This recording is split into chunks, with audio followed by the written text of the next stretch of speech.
Учебный год начался, и у Роспотребнадзора работы прибавилось на контроле безопасности и качества питания в общеобразовательных учреждениях. Проверку начинают с 19-й школы на Зране. На завтрак там сегодня не щи, но каша. Некоторые не едят. Не едят, да? Именно гречневую. Там бывает, что манну любят больше. Вот. Ага.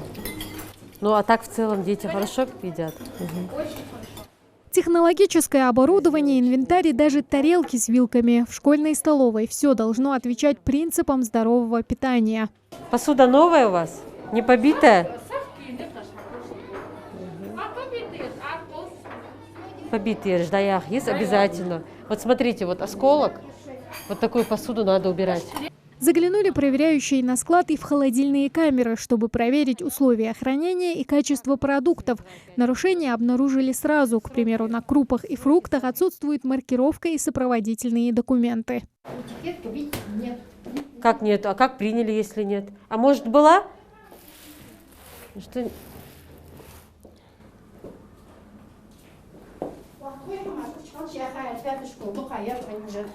Здесь тоже этикетку не сохранили. Да, это овсянка. О вкусах, конечно, не спорят, но правильное питание школьников – это в первую очередь баланс белков, жиров и углеводов. Еда должна соответствовать суточной калорийности. Для завтраков это не менее 20%, а для обедов 30-35%. В столовой это учли. Меню составили на 12 дней. У нас разнообразие каш. У нас есть геркулесовые каши, у нас есть манная каша, у нас есть гречневая каша, у нас есть рисовые каши. Все каши у нас на молоке и с добавлением сливочного масла. Сливочное масло 82,5%. Постоянно у них тоже вот стоит, вот можете сейчас даже обратить внимание, всегда стоит хлеб с маслом. Это у нас каждый день, изо дня в день. Вот. А все остальное, вареные яйца, сыр, это чередуется. А так привозят продукты качественные, свежие. Не только вкусно, но и полезно с учетом требований Санпина и Роспотребнадзора, согласно которым калорийность питания для младших школьников в течение суток 2350 килокалорий. Последнее слово за юными дегустаторами, для которых самое главное, чтобы еда была лакомством. Гречневая каша, овсянка. Мне манная каша нравится. А вот вкуснее, чем у мамы? Да. А ты наедаешься, Айша? Да.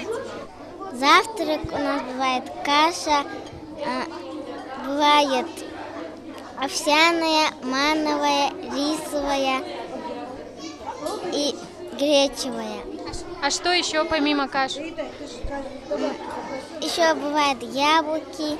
Маленькие критики довольны, значит, можно двигаться дальше. Ревизоры отправляются в 18-ю школу. Процедура проверки здесь ничем не отличается. От строгого взора проверяющих не ускользнет ни одна деталь. Оно и понятно, на кону здоровье детей. Зарема, здесь градусник есть? Здесь градус поддерживается. Да, нужно повесить обязательно, чтобы молоко посмотреть, как вы храните. А здесь что?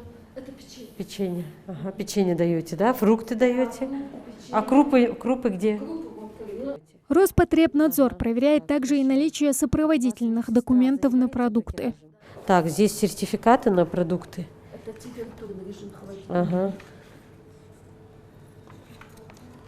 Единственное, нужно будет градусник в складском помещении и журнал учета температуры в складском помещении. Хорошо? Согласно законодательству, у младшеклассников в школе должен быть как минимум один прием пищи, включающий в себя горячее блюдо и горячий напиток. Такие завтраки в 18-й школе получают все 340 малышей. Посадочных мест в зале 166.